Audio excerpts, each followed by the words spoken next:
and good morning. Let's make sure everything is running smoothly on this beautiful Saturday morning. It's a beautiful day to be alive.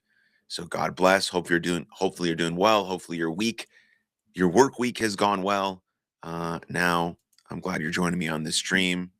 Let's hang out. Let's talk a few things. We got a video from Crowder, a video from Ben Shapiro, and potentially to end the stream, a funny video from Mark Nomad, because maybe it might be good to end on a high note, a positive note, a funny note, considering all the things that are going on in this world right now currently. So that's the vibe, just making sure everything's running smoothly here, that we're good on all platforms. And looks like we are. So fantastic. Let's just jump in to this video, as you can see on the screen, with Steven Crowder, titled, "Who Are the Bolsheviks? Really? Everything You Need to Know." Let's jump in, Steven Crowder. Revolution. Let me ask you this. How familiar are you with the Bolsheviks, revolutionary Russia, which of course paved the way? You had Lenin, paved the way for Stalin. I have consistently discussed and maintained that it's very bizarre that this is not discussed at large, that we learn about World War II and Hitler, bad, to be clear, Hitler was bad, but we very rarely learn in school. I never learned in school about Mao. I learned almost nothing about Russian involvement. Yeah, Mao, Stalin, none of it. Why? Well, now some people are asking those same questions, only they're providing you with answers that are verifiably wrong. But for the record, this is something we've discussed here for a very long time. Stalin, a lot of people, we asked, they were not familiar with Stalin at all. And of course, that's interesting because Stalin, Hitler, same period of time. Stalin certainly killed more people.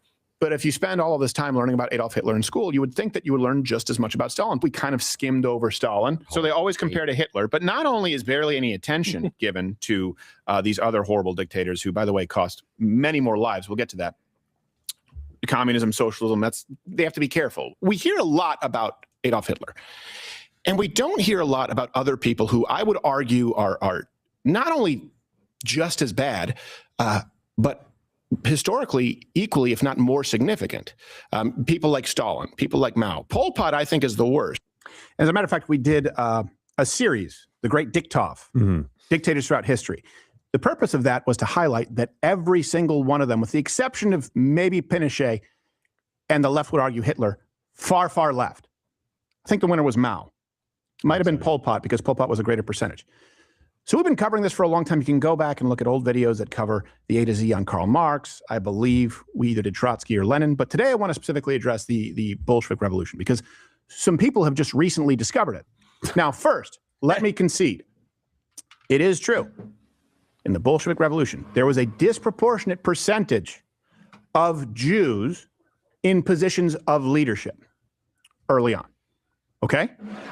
I'll get into the context as to why that is the case, but anyone who uses the term Bolshevik, Jew interchangeably is uneducated or lying to you. And here's why that matters. Please, just listen to this, hear me out, go check the references.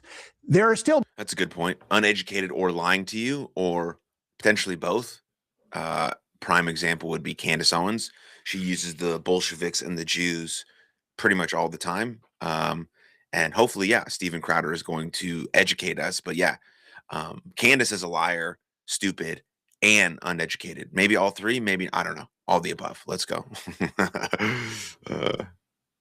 Bolsheviks today, they still want the same things. And if you misidentify the drivers, the motivators, or the threats, well, then you let the wolves in the door, like Islam, or link arms with the modern Democrat Party, who, by the way, is an extension of Bolshevism. Still a statue of Lenin right now, 16 feet high in the United States. We'll get to that. Where do you think it is? Who do you think supports it? This brings us to, right now, people new to this, internet intellectuals, however you want to refer to them, Bolshevism is synonymous with Jewishness. In Russia, like millions and millions of Christians were being exterminated by the Bolshevik Jews up there. And the funny thing is, the Bolsheviks were everything that they told you the Nazis were. And they had proven it.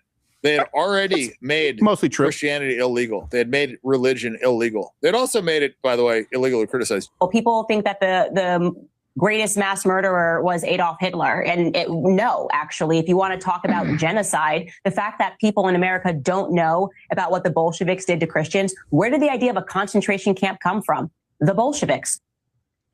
And by the way, that is true. That is true that they did persecute, kill Christians, because Bolsheviks, and especially if you look at the leadership of Lenin, was distinctly anti-Christian. Now, if we're going to say they were all Jews, well, I'll get to the numbers. It was about 5% of the Bolsheviks were Jews. They made up anywhere from 2 to 5% of the population, more of the leadership. But some of these places include people like Lenin as Jew. Well, he did have some Jewish ethnicity in his family. His parents, they converted to Christianity before he was born. He was distinctly atheist, and he wanted to destroy the idea of God. Peace without God was one of their slogans. Now, if you think that observant practicing Jews are out there destroying religion because they espouse peace without God, fine, there's no convincing you. But I want to go through a couple of things. How the Bolsheviks came to be, who they were, and what they ultimately did, because it is important. We've talked about it quite a bit. This is remedial for those of you who have been here a while. Bolsheviks, radical Marxist faction, right? Early 1900s in Russia, specifically formed in 1903. There was a split, the Russian Social Democrat Labor Party. You had the Mensheviks and you had the Bolsheviks, which funny, Menshevik means minority, Bolshevik means majority, even though they ended up kind of, oscillating where sometimes one would be the majority, one would be the minority. And the Bolsheviks were led by Vladimir Lenin. This is one of those saying, well, Lenin read a book on Marx, just so you know how badly it's permeated culture, as though people aren't horrified by that American pie. Also, something interesting, the Mensheviks were effectively socialists as well, but they believed because Russia was so poor that they would go through the legal process and they would need a period of capitalism to generate some kind of wealth and then hand it over to the state. They always do. They always need a little capitalism first. When they say seize the means of production, seize the means of whatever, it's because it existed because of capitalism. Well, that's where the Bolsheviks said, no, we don't need that anyway because the state won't exist. And through quite a bit of violence early on, then we'll do away with state violence. And of course, it just led to abject poverty, failures by any metric, and of course, mass death, which the Nazis would have been jealous over. So if you look at the Bolsheviks, Lenin, it was basically the difference, narrower party leadership than the Mensheviks. They believed in elite leadership. They didn't believe in democratic decision-making. They said a conversation will take place, but everyone gets in line and marches once they have orders. So it's almost a self-defeating argument at this point, but they believed in radical political revolution, and it was distinctly anti-God, distinctly anti-Christian because of the Russian Orthodox Church at that point. A party, I think, formalized, I believe it was 1912, conference in Prague. Okay. That's how it came to be. Who were the Bolsheviks? Well, it was mostly like people from intelligentsia, as you would know them, like academia now. By the way, you see a lot of Bolsheviks in academia to this day. That's where you see a lot of socialists, a lot of people who say communism in theory works. Factory workers, peasants. So this is interesting as I also kind of look more into the Bolsheviks. As Crowder is also saying, the Bolshevik ideology promised to abolish all national and religious distinctions, offering a world where Jews would be treated as equal citizens rather than a persecuted minority. Many prominent Bolshevik leaders were of Jewish origin, including Leon Trotsky, Grigory Simonov, and Lev Kamenev. At the time of the 1917 revolution, Jews were significantly overrepresented in the party's leadership relative to their share of the total population, which Crowder already mentioned. So he's telling the truth and he's on the right track. The Red Army, during the Russian Civil War, the Bolshevik Red Army was often seen as the only force capable of protecting Jewish communities from the White Army, whose soldiers frequently carried out mass killings of Jews. This is important. Despite many Jews being Bolsheviks, the Bolshevik Party was strictly anti-religious and anti-Zionist. The Bolsheviks officially outlawed Zionism, viewing the desire for a Jewish homeland in a Palestine as a counter-revolutionary nationalist movement supported by British imperialism. That was a lot of words there. They encouraged Jews to identify solely as proletarians, which was workers, rather than a distinct ethnic or religious group. Very interesting. All right, let's continue. Very similar to the alliance that we saw before the restructuring of right and left under Donald Trump. It was intelligentsia and then kind of big unions. This brings us to, were they all Jewish? Were they mostly Jewish? They started a higher percentage of Jews, around 10% in the early 1900s. And a big reason for that, just to be clear, is because Jews were specifically discriminated against under Tsarist Russia. Mm-hmm. So they were naturally going to be more inclined to take part in revolutionary politics. On average, about 5%, though, Bolsheviks were Jewish. And on average, Jews made up about 4% of the total Russian population. So that's pretty representative. Yeah. Ethnic Russian, about 78%. Also, you can look at other groups, too. People will say the Jews. They'll say they were disproportionately represented at the beginning of the Bolshevik Revolution. Sure. Now do Latvians. Now do Georgians. Why? Because people who had an axe to grind would try and ride the coattails of any revolutionary measures at that point in time. Let's say during the American era of slavery, there was a party that specifically came about and said, you know what? We are going to free the slaves. Well, of course, that would be the party they support for a very long time. Yes, I just described the Republican Party. So that's why.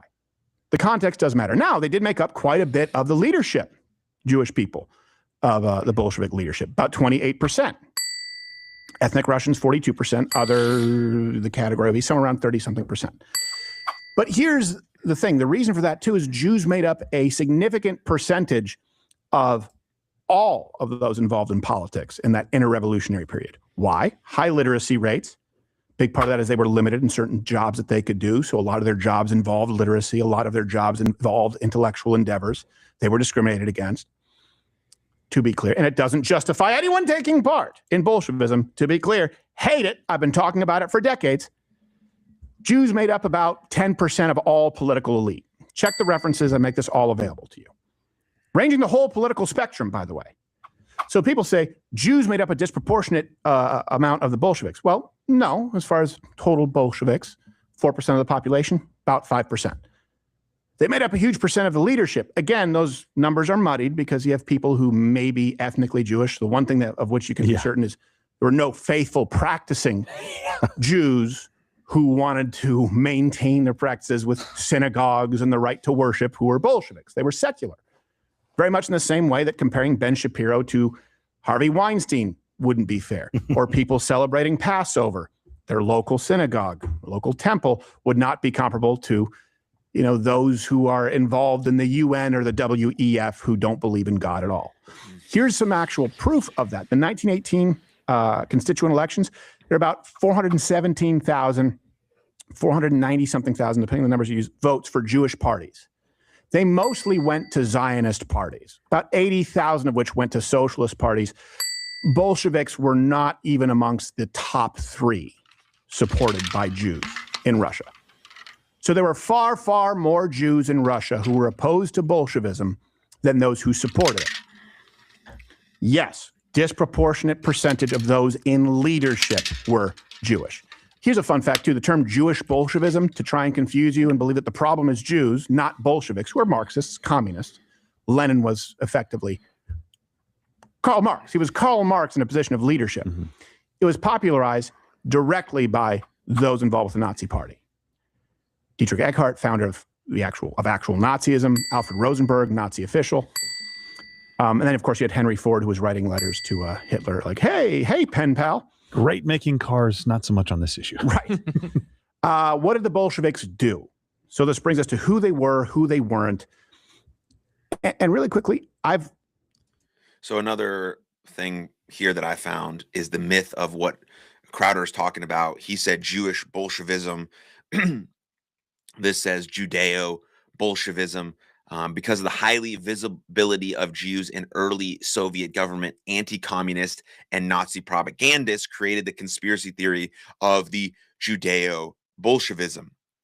This myth claimed that the Russian Revolution was actually a secret Jewish plot to destroy Christian civilization. This is what, Dan Bilzerian and Jake Shields will push because they're literally uneducated, too stupid, and also hate Jews. This conspiracy was used by the Nazis and other far-right groups to justify the Holocaust and other atrocities, claiming they were fighting communism by killing Jews. After Lenin's death, Joseph Stalin's rise to power in the late 1920s marked a dark turn for Jewish Bolsheviks. Stalin removed and eventually executed most of the original Jewish Bolshevik leaders, including Trotsky and that Zinoviev, can't say that Russian name, after using anti-Semitic undertones during their trials. And then by late 1940s, Stalin's government became overtly anti-Semitic, culminating in the Doctors' Plot, where Jewish doctors were falsely accused of conspiring to assassinate Soviet leaders. So there's a lot going on there. I just wanted to make that clear as Crowder continues to talk about it. Again, said this for why don't they talk about Stalinist Russia, considering that far more people were killed? For the same reason they don't want to discuss Maoist China. They don't really want to discuss Pol Pot's Cambodia, because the left doesn't want to direct you to the history of the left,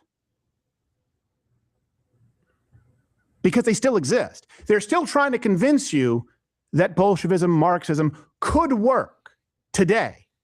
So they don't want to point you to the hundreds of millions historically of deaths at the hands of the left. People simply now say, well, it's because Jews don't want you to. It's because the left doesn't want to direct you to the founders of their feast. Here's what the Bolsheviks did. 1917, that was the October Revolution. They seized power from the Russian Provisional Government. There was the Red Terror. You guys have heard of this. People who are new here, they just kind of throw that on you. 1918 to 1922, 200,000 people were executed by the Bolsheviks during this consolidation of power. I'll read it to you directly. According to Lenin, he said, "We set ourselves the ultimate aim of abolishing the state, all organized and systemic violence, all use of violence against people in general, the 200,000 notwithstanding. As we start this thing, you need to break a few eggs. We do not expect the advent of a system of society in which the principle of subordination of the minority to the majority will not be observed. In striving for socialism, however, we are convinced that it will develop into communism, and therefore that the need for violence against people in general, for the subordination of one man to another and of one section of the population to another, will vanish altogether, since people will become accustomed to observing the elementary conditions of social life without violence and without subordination. But for right now, you all subordinate. Yes? Yes, and violence. Yes, and a little bit of violence. Also, we cannot have God, because if we have God, we have strong families, we have strong churches. These are communities. We cannot have communities because dear nothing, they might fight back. And if you want to know where Bolshevism still exists today, some Jewish people, sure. To be clear, I've said this in the past, and this is the case for tribalism. I'm going to disagree with Jews on a lot, certainly theologically. I'm going to disagree with the left on everything. I'm going to disagree with many black voters in this country a lot. Probably more than we agree. I'm going to disagree with the left on everything. I'm going to disagree with women in the Western world today a lot. I'm going to disagree with the left on everything. I'm going to disagree with Muslims quite a bit. I'm going to disagree with the left on everything. And today, Bolshevism exists exclusively, as it always has, on the left, and they are not hiding it. Identify the drivers of that which ails this country. It's funny, sometimes American journalists talk about how bad a country is because people are lining up for food. That's a good thing. Our main project is to unite the working class in this country against a fascist agenda. Stay calm. All of the workers are all right. Oh, the rich will survive, though. We will draw this city closer together. We will replace the frigidity of rugged individualism with the warmth of collectivism. But then there are also other issues that we firmly believe in, whether it's BDS, right? Or whether it is the end goal of seizing the means of production, where we do not have the same level of support at this very moment. The reason this matters, if you are starting off where you have said the through line is Jew, yeah, I will say this, secular humanist Jews have presented quite a few problems for the United States. I will not disagree with that. What does that mean? And I agree as a matter of foreign policy, by the way, that we need to look out for the interests of our country first, and AIPAC can go screw themselves with a wire brush. But if you are starting off looking at the threat, saying, okay, where do the remnants of Bolshevism still exist? And you've predetermined Jew, you've just ignored atheists, Muslims, secular Jews like Bernie, Buddhists. But there is one through line that is remarkably consistent. They're all leftists. And you don't see it anywhere on the right. At least you didn't for a very long time. You need more proof. Modern day Lenin acolytes, a lot of celebrities. They love to venerate another Marxist, another Bolshevik of another flavor, Che Guevara. Stamp it on a t-shirt and sell it for $29.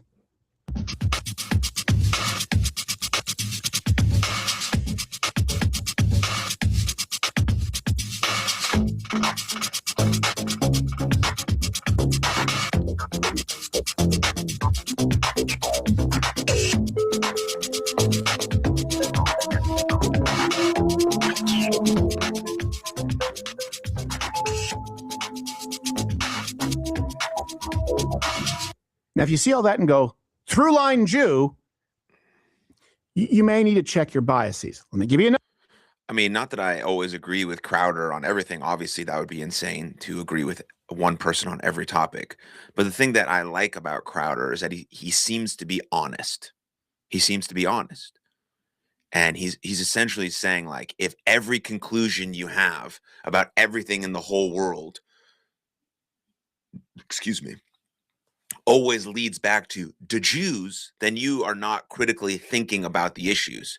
Yeah, you can say anything you want about, well, you can say anything you want about anything. That's the beauty of the world, the country that we live in. But of course you can have disagreements with AIPAC and foreign aid and the things we have with Israel and our partnership and our allyship there. Sure. You could say that, instead of giving money there, we should focus on the people here at home who are struggling and need our help. Sure, of course. That's I'm an America First person, even though I'm pro-Israel and I'm Jewish. But I'm America First. This is the country that I live in. This is the country that I love. And these are the people that need our help the most here in this country, this beautiful country. But when you look deeper into sort of claims that Israel owns the United States government, that's an extraordinary claim that requires extraordinary evidence. And there is really no evidence. Coleman Hughes has broken that down many times. AIPAC isn't even sort of in the top 10 when it comes to lobbying the American government. But people will say that they don't spend that much money because it's all under the, blackmail. And so it's kind of behind closed doors where it happens, and that needs to stop. And, I don't know if we're ever going to stop blackmail. I don't know if you ever watched the show. What's the show called? With Kevin Spacey before he was a sexual predator or whatever the fuck he is. Even if he is or not alleged, I don't know. What's that show? House of Cards, right? You see that in there, death, murder, blackmail, all that stuff. I'm sure that happens in every government all over the fucking world. But that's not really the point of what I'm trying to say. The point is that I'm trying to say is if that your brain works, that every conclusion of everything wrong, that everything ever happens in the world always comes back to the Jews, then you're not critically thinking and you probably can't be trusted in your arguments. That's why I appreciate Crowder, because he's not afraid to say the right things or go out on a limb or call people out and whatever the case may be. And he seems to be honest about it. I think, at least. I don't know the guy personally, don't know his motives, don't know how much money he makes, whatever the case may be, but seems that way. Who knows? Another example, Lenin. We're talking about the Bolsheviks, led by Lenin. To be clear, there's still a statue of him in the United States today. Matter of fact, it's a statue that they refused to erect in Russia. They've actually brought it down. They brought it from Russia to the United States for American Bolsheviks to be able to enjoy. Where? Seattle. The first leader of the Soviet Union seems like an unlikely figure to be immortalized in the U.S. But this statue of Russian revolutionary Vladimir Lenin has sat at the Seattle intersection since 1996. The Czechoslovak Socialist Republic commissioned and displayed Emil Vankov's work, but then a year later, the Soviet Empire collapsed. Like many other depictions of Lenin, it was soon taken down. Years later, Washington native Louis E. Carpenter, now living in Slovakia, discovered it laying in a scrapyard. He argued the statue's artistic merit to the Slovak government.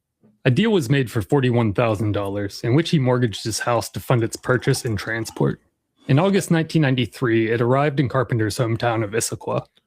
Sadly, though, only months later, he was killed in a car accident, leaving the statue's status in limbo. A couple years later, local artist Peter Bevis facilitated a deal to display Lenin here in this intersection until the family finds a buyer. That was almost 30 years ago. So here it sits, an unlikely Cold War-era landmark in a city that played a huge role for America during World War II.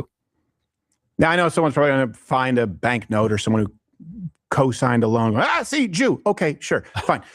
But Jews make up about 2% of the greater Seattle area. So they wouldn't be able to be the reason that statue that has 4.5 stars on Yelp. You know what may contribute to it? If you're looking for modern day Bolshevism, King County, where Seattle sits, is one of the bluest counties in the country. So if you're trying to identify the drivers of modern day Marxism and Bolshevism, yes, you will find quite a few Jewish Americans, because you'll find a lot of them in intelligentsia and a lot of them in endeavors that involve the mind as opposed to the hands, not a very robust physical people. But with that statue, they just don't. Yo, come on, Crowder. We're a physically dominant. Just kidding. No, there's a bunch of small Jews. Yeah, it's funny. Anyways, got to be able to laugh, man. What's the fucking point otherwise? Want to? You're far less likely to run into this.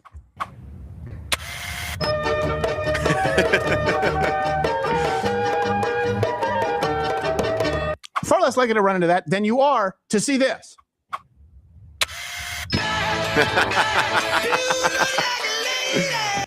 Yeah. And here's the thing, too. And I know we're going to have to leave you. And this is one of the, no one wants to wade into these conversations. That's funny as fuck. The Jews. It's always the Jews. Here we go. Right now, because I know someone will say, you're paid by the Jews to say this. Of course, people will say that. You know what? You sound like a liberal. You sound like a Bolshevik. I've been around here a long time. You know what people used to say? Oh, you don't support the Kyoto Protocol, first the Montreal Accord, then the Paris Climate Agreement. You must be paid by big oil. And that is 2 degrees of retarded, lazy arguing. First off, it's not something that can be proven or disproven. So that's lazy. It's not a good argument. Second, you could be paid by big oil or have received a check from and still be right in saying a 0.3 degrees Celsius increase in temperature over the next century will not have catastrophic results to the point that we believe the WEF should be in charge of what we drive. It's 2 layers of lazy arguing. And I've said I will open this up to any commentator who's willing. We can have a third party auditor look at the books. I can tell you, not only have I never received a dime from any foreign entity, any foreign country, we also don't receive money from nonprofits who undoubtedly. Yeah, that's interesting because I just before I jumped on the stream, I think I saw a video from Patrick Bet David basically calling out Tucker Carlson saying, well, let's look at our books. Let's look at our books. Let's see if I can find that video real quick. Let's see if I can find that video real quick. Here we go. Yeah, PBD just challenged Tucker Carlson to show each other's finances. This is a tweet from Nick Mateo. He said, will Tucker Carlson accept because PBD says he is comfortable and has nothing to hide? Can Tucker Carlson say the same? Yeah, I mean, I'm sure Tucker's response will be like, PBD is already paid and bought. So he's open to showing finances and no one's able to accept it, something like that. Yeah. And then other people are saying the Jews focused on finances. But whatever, like, I think that's a great idea. Will Tucker Carlson accept that? No. PBD is open to it, to look at the books. because a lot of people think Tucker Carlson is getting a lot of money from foreign entities. There are some people who actually think Tucker Carlson has actually converted to Islam because of whatever's happening in his life and in his brain, and I don't know. But he did say we Crowder covered it on his show and we streamed it. Like he said that Islam loves Jesus, which is I think wrong. I don't know much to that regard, but Crowder said that was wrong, and I had Tinashe Peter on my podcast. The episode will come out next week. He said that was wrong as well, and he's of the Christian faith. And so Tucker Carlson seems to be going down a very strange path. And so I think it would be very interesting to open up the books of PBD, who's open to doing it. Obviously, Crowder's open to doing it because he just had some cover for the Jews here. Now he's paid by the Jews, and like it's all fucking ridiculous. But I would love to see that from Tucker Carlson and Candace Owens. Obviously, they don't owe us that. It's their money. And they can make their money however they choose to make their money, and they can say whatever they want whenever they want, based on how they want to say it and the money they've been given. But people want to know sort of what's the motive behind why they've changed so much around their views, and why Tucker Carlson is running so much cover for jihadists and Muslims and Islam and Hamas and Hezbollah and all these people. All under the guise of him being like a really good Christian. It doesn't make a lot of sense. And usually when you follow the money, you get the answers to your questions. And I think that's what PBD is getting at. I just saw the short clip and that tweet from Nick. So I don't know the full context of what PBD was saying, but it makes sense. And then Crowder's obviously saying the same thing. Like, look at our finances. We are independent. We don't take money from foreign agencies. And I think that's a big deal. Have a lot of influences that may be both domestic and foreign. It's the only place. Like I said, I'm going to disagree with Jews on a lot, the left on everything. Blacks on a lot, the left on everything. Women on a lot, even feminists on a lot, the left on everything. And the threat still exists. There are still people pushing it right now because it's not going to be done at the tip of a bayonet. But what were the Bolsheviks seeking to destroy? It wasn't just the Tsars, and it wasn't just the ruling class.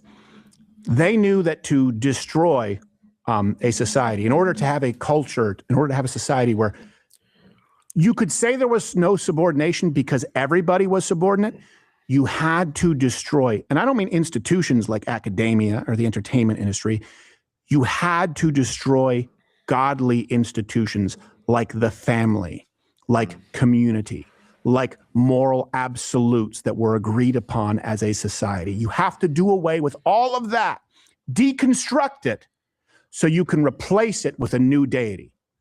And that deity, that new God, is always the state.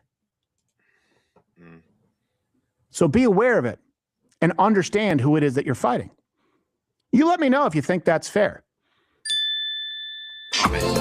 Oh, you're still here? And you're Thanks, Crowder. Appreciate it, man. I do appreciate your show and your commentary.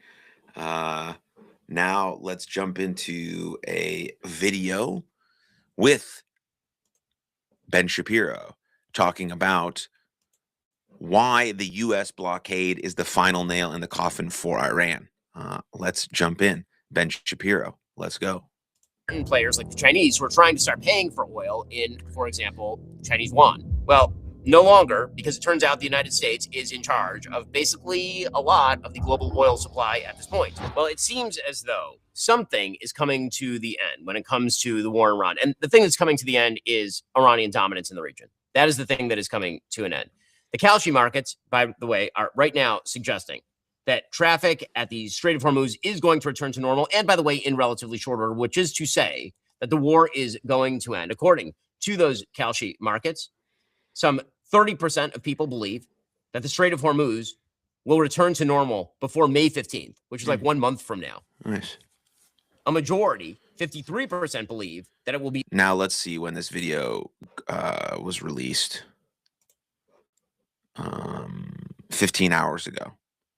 As of, I'm recording this on April 18th at 8:34 a.m. So that's 15 hours ago. So whenever, if you're not watching it live and you watch it back sometime on YouTube or whatever, this things could have drastically changed, obviously, because you never know what could happen with war and with the Middle East and with President Trump and all these types of things. So I just want you to be aware of that this obviously information is up to date as far as Ben is sharing it 15 hours ago, but you never know. Be open completely, like back to normal, before June 1st, and 70% believe before July 1st. So that is why whenever people are pretending panic, oh no, it's never going to end, this is going to be the issue that decides the election. Wrong. It is not. That is not the way this is going to work. Now, listen, the Iranians are continuing to try to posture for their own population, mainly because if they do not posture for their own population, they're in serious trouble. They are also, of course, posturing on behalf of the woke right, of the grievance party right. They're trying to take advantage of any split they can find in American public opinion to try and rip into Trump. So they took that dumb meme that Trump posted where he appeared to be, according to Trump, a Red Cross doctor or alternatively Jesus, and then he deleted it. They took that meme and then they turned it into an AI video mocking Trump. Only on X are memes and AI videos a substitute for military victory. This was originally posted by the Iranian embassy of Tajikistan on X. Here's what it looked like. Your reckoning has come. What is this? The fuck? And then apparently, it's ridiculous. What the fuck is that, dude? The people in the Trump meme started, your reckoning has come, and then Jesus, muscular Jesus, comes from the sky and smashes Trump in the face and sends him into the fiery bowels of hell. Well, unfortunately for the Iranians, the only people who have been sent to the fiery bowels of hell are, their entire leadership cadre, who are now legitimately burning in hell. I think they had a big surprise. I think when Ayatollah Khamenei woke up and there were not 72 virgins, there was a very different thing in store for him. It was probably a little surprising. The naval blockade has now been fully implemented. According to CENTCOM, no ships are being allowed in or out of Iranian ports. The blockade is being enforced impartially against vessels of all nations. Freedom of navigation remains for vessels transiting the Strait of Hormuz, except for the ones that are going into or out of Iran. Let's take a look at this. First notion, executing the mission, 10,000 plus service members, 100 plus fighter and surveillance aircrafts, 12 plus warships, types of assets, warcraft carrier. Okay. In the first 24 hours, no ships from Iranian ports made it past the blockade, and 6 merchant vessels complied with directions from the United States to turn around. And this is unbelievably damaging to the Iranian economy. Really, really bad for the Iranian economy.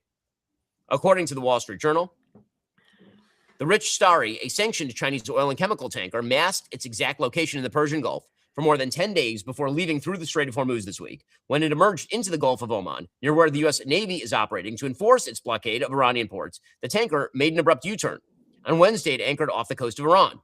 The ship's maneuvers, tracked by shipping data firms and analysts, are evidence of an emerging cat and mouse game between the so-called shadow fleet of tankers and U.S. troops blockading Iran's coast on the orders of President Trump. Ships that have been changing their names, trying to evade shipping. So just in case you're wondering, the Strait is a narrow maritime passage connecting the Persian Gulf with the Gulf of Oman in the Arabian Sea. At its narrowest point between Iran and the Musa Dam Peninsula of Oman is only about 21 nautical miles wide. To prevent collisions, ships follow a traffic separation scheme with 2-mile wide lanes, quote unquote, one for entry and one for exit, separated by a 2-mile buffer zone. And then Iran largely blocked the strait following the outbreak of hostilities. This led to the largest supply distribution in history for a global oil market. Okay. I mean, I just thought I'd give you that information. Anyways. Databases and all the rest of it. They're no longer able to evade the United States. Those ships employ various methods to avoid detection. They turn dark. They switch off their transponders. But the United States is monitoring all of this. And this is doing massive damage to the Iranian economy. The Iranian economy is in serious, serious trouble.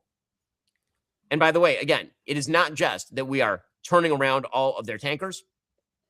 It is also that we have now announced Operation Epic Fury's counterpart in the economic sphere, economic fury. The Treasury Department put out a tweet saying Treasury is moving aggressively with economic fury, maintaining maximum pressure on Iran.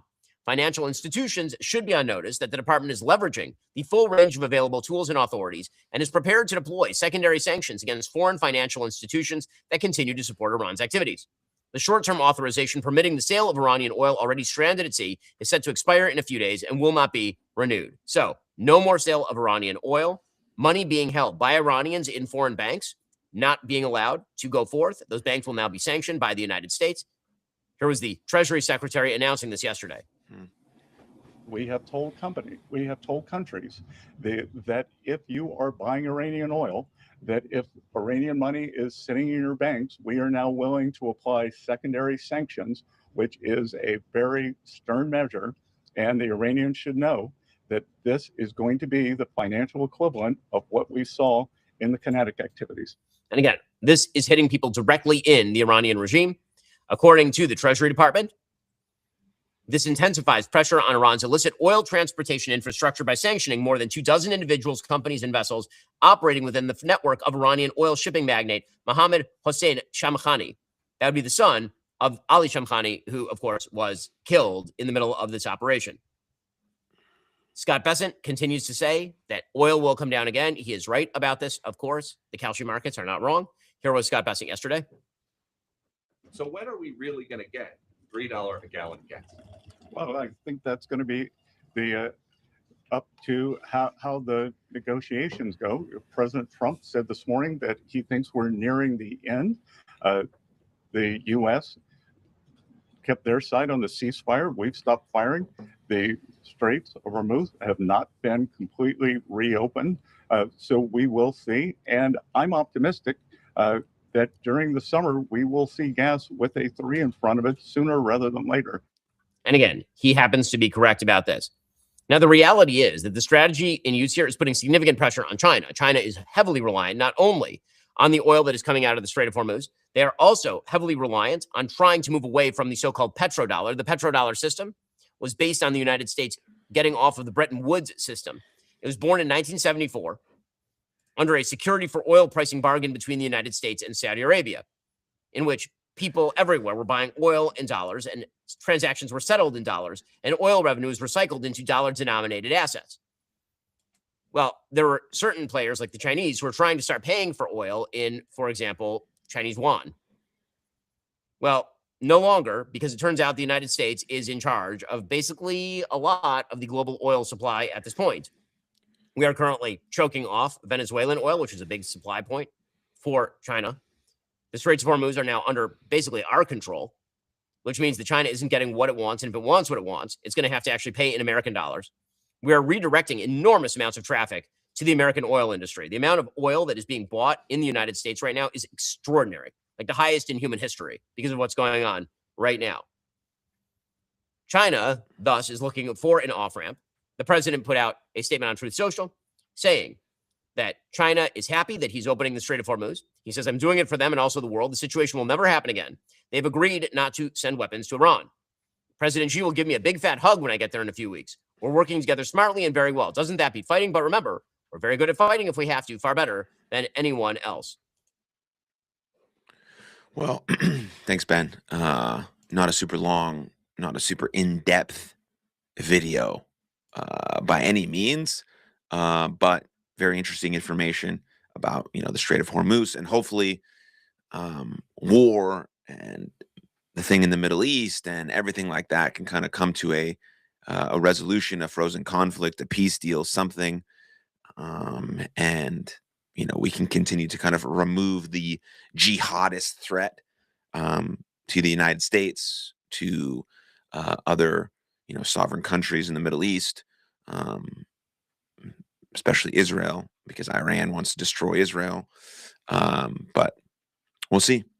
We'll see. Hopefully, Lebanon can take back over from, and Hezbollah doesn't take over Lebanon, and there's peace there between that and Israel, and there's peace between Iran and the United States, and just peace all around. But who fucking knows? Because war is unpredictable, and things can change in a second, and the people in charge are also just human beings and fallible and can make the wrong decisions and all these types of things. So we'll see. All right, let's end on a high note.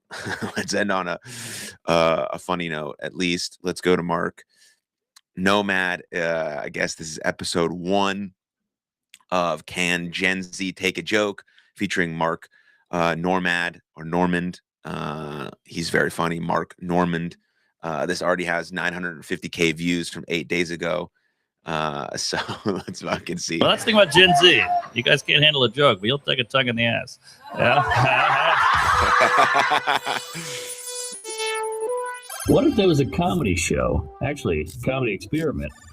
I see some upset faces in the crowd. Where the whole audience is made up by one specific kind of person.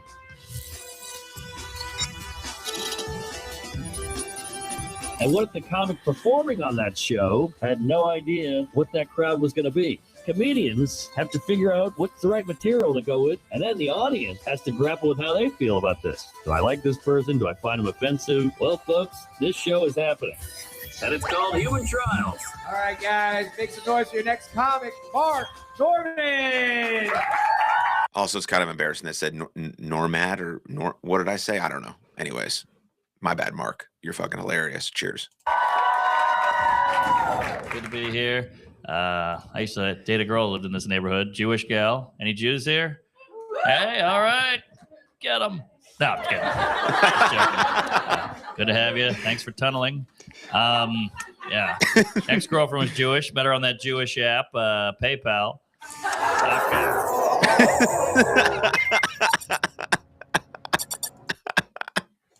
This is fucking starting off hot, dude, with fucking this great Jew jokes. Thanks for tunneling, he said. Fuck yeah. Let's go.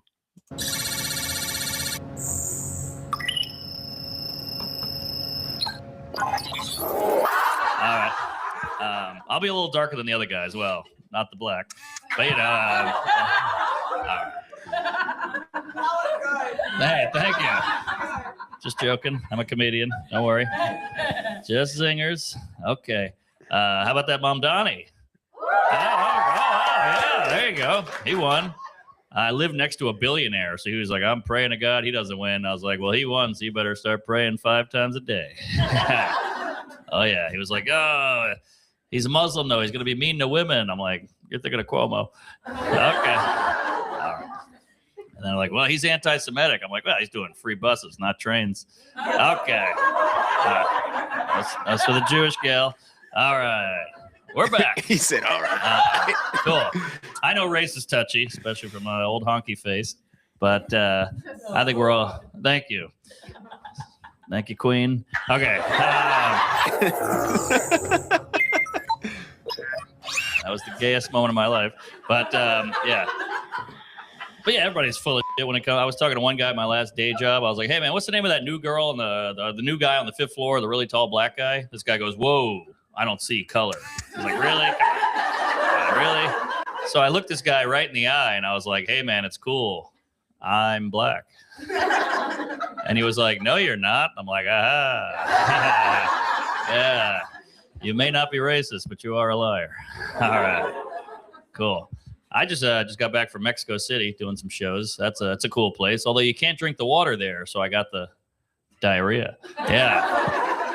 I was at a bar. Bartender handed me a cocktail. I drank it. He goes, uh-oh, the ice cubes. You got to watch out for that ice, too. They'll take you out. He goes, I'm thinking about moving to America. You got any tips for me? I was like, yeah, watch out for ice. So, yeah, we kept in touch. He's in a cage now. But sweet kid. Just joking. All right. I told that joke in Canada. Some guy goes, hey, I'm Mexican. I was like, whoa. The best part is them capturing the people's reactions, just like in total horror and fucking disgust for this guy. Just zinger after zinger. Mark crushing it. Made it to level 2. Well done, senor. The ice jokes were kind of like hard to listen to, but that's because I have immigrant family, so that's just like a personal hit home. So like I don't know what that would be or how that would be received by someone who doesn't have immigrant family or friends or stuff like that. I mean, we should all be very upset about what's going on, But you know, when something has like a hit home, then that makes it a little different. Yeah. For the first time in modern history, college student graduates are more. Mexico's old school. We went to a restaurant. The guy gave us the bill. My wife grabbed it. The guy goes, no, this is Mexico. The man must pay. We are traditional. We are old fashioned. My wife was like, hey, I like that. I was like, whoa, you can't have an opinion. Okay. All right. Just jokes. All right. I'll dial it back. All right, let's do it. Well, let's think about Gen Z. You guys can't handle a joke, but you'll take a tongue in the ass.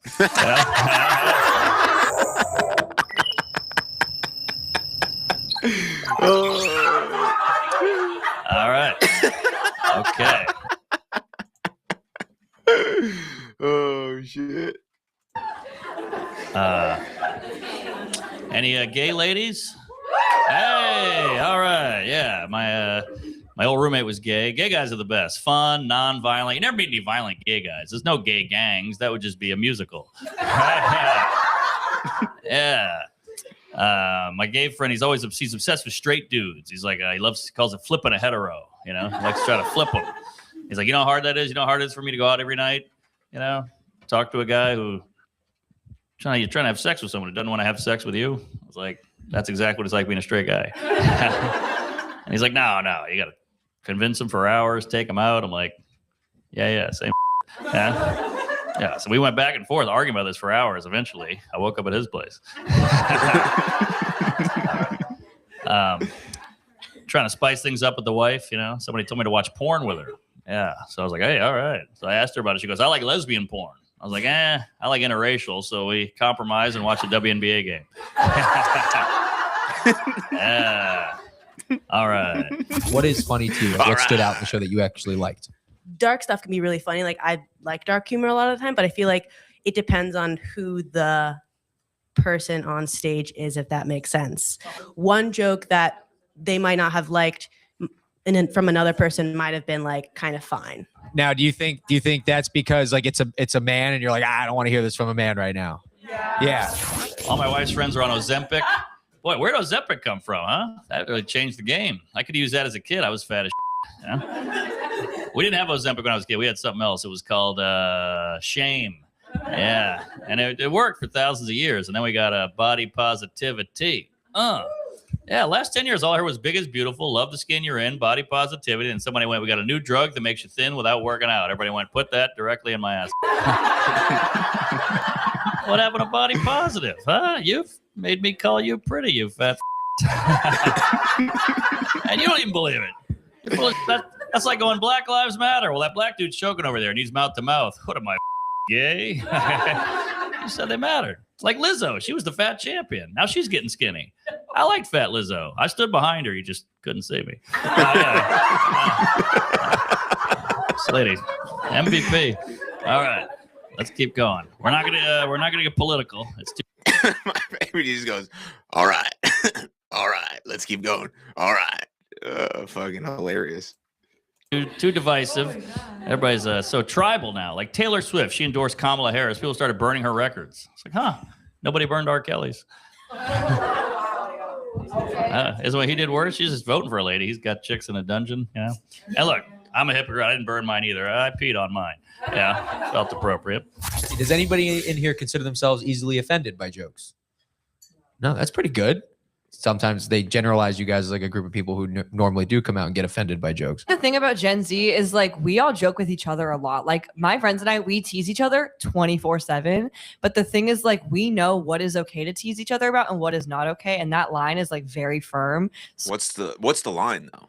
Because a line as like a regular people in the world treating each other, of course there's a line. Of course. Like you want to be kind and compassionate, but also there is a space for humor and making fun of things. Just being rude on purpose is not funny. Like just being outright fucking mean and rude and then claiming it to be a joke, that's fucking lame and very low brow. But a comedian, his job is to find the line and walk on that line. if he's not allowed to go to that line or even cross it potentially, then what's the point of making jokes? What's the point of being like a comedian? Like right now, obviously Mark is just kind of going through jokes. He's not really doing he is obviously doing a set, but like when he does like an hour long, I'm sure there's some stories in there and there's some, kind of through lines and things that make sense and something he's trying to get across. A lot of comedians make really good points with their jokes. He's just making great fucking jokes to see what's going to offend and what's going to not offend, what the, audience is like, what they react to, things of that nature. But it's totally different being on stage doing a set as a comedian than how you kind of tease and joke around and kind of have banter with your friends. My friends and I give each other shit all the time. But there is a kind of a line, yes. But are comedians supposed to not go to that line? They are supposed to go to that line. They're supposed to cross it and see kind of where the temperature is and what boundaries they could possibly push, I think, at least. So I think that's like the risk with comedy shows now with Gen Z is like that line is a lot harder to set of what is okay because different people have different lines. But like I don't consider myself someone that gets easily offended. Elon, he had a fun Make-A-Wish in the White House for about 3 weeks. That was crazy. He had the Heil. That was a bad Heil. Yeah.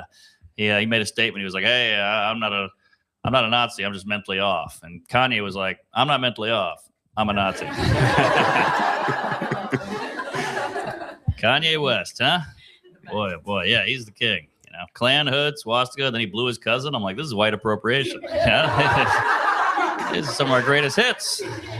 Yeah, I think screwed up Kanye was Pete Davidson banging Kim K. I think that fucked him up, yeah. Because you got to hand it to Pete, because her vagina was a predominantly black neighborhood, and he really gentrified the hell out of it. All right, okay. We sent some ladies to space this year. That was crazy, huh? The Blue Origin. Yeah, I didn't like how the rocket looked like a dick. It's like, come on, this is a day for women. At least put a string on the bottom. Yeah, something. Yeah. I don't know why we need to send Katy Perry to space. I have no idea. We tried to send Lizzo, but we didn't have the fuel. But all right, okay. It's the last Lizzo joke. All right, okay. How about RFK? Huh? The voice of a generation. You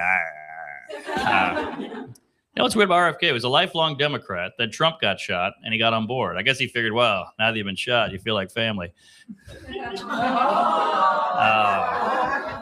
Always good at a comedy show when you get the, going for the ha-has, but I got, I'll take it. All right, we got to wrap this. Going for the ha-has, and I got the, puppy up with a bow. You guys have been very nice. Big finale. Here we go. This is it. All right, we got this. Okay. Oh, God, you sound like my wife. All right, thanks a lot. We got to laugh. I'm Kevin Hart. Thank you. I'm Kevin Hart. Thank you. Oh, that was awesome. Perfect way to end the stream. Great job. Great job, my boy. My boy, Mark. Let's see. Layout. Boom. Yeah, that was awesome. I'm going to watch every single one of those Gen Z comedy experiments. And that's a great way to end the stream. So we watched the video from Steven Crowder kind of about the Bolsheviks, which was good information because, people like Jake Shields and Dan Bilzerian and Candace Owens will co-opt it and say the Bolsheviks were the Jews and it was the Jews' fault and the Jews killed all the Christians. But myself and Crowder kind of debunked all of that. And again, if your whole brain about everything that happens in the world all the time immediately goes right to the Jews, then you are consumed by hate and a mind virus. And I don't know if there's much to be done about you, but there is much to be done about actually putting the truth out into the world and being a critical thinker about ideas and being able to be critical about your own side, the other side, and everything in between. And so we can actually get to the truth. And so people can actually understand the truth and then live lives that are good and flourishing and sort of moral in that regard.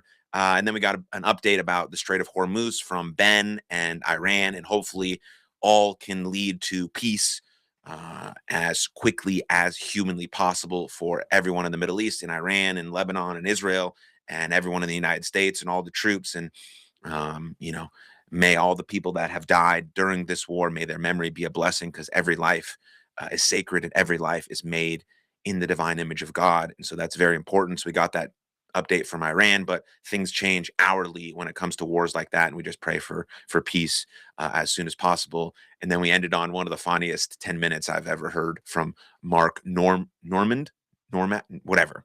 I don't know why I'm having such fucking trouble saying his last name. God bless, but dude was hilarious. I like how he just did a joke, went all right. Next joke, all right. Hilarious, great stuff. But anyways, also, if you want more of me, I host a podcast that's called Something for Everybody on all major podcast platforms. Mostly, I discuss mindset, mental health, and personal development. If you're interested in that, go to all major podcast platforms, or you can text me at this number, which is 201-534-3681, and say you came from this stream, and maybe you're interested in goals or habits or mindset or self-image or marriage or whatever the case may be, and you can text me about that, and I'll directly link you to the podcast of your choice. But other than that, God bless you. Thanks for tuning in, and I'll see you next time. Cheers.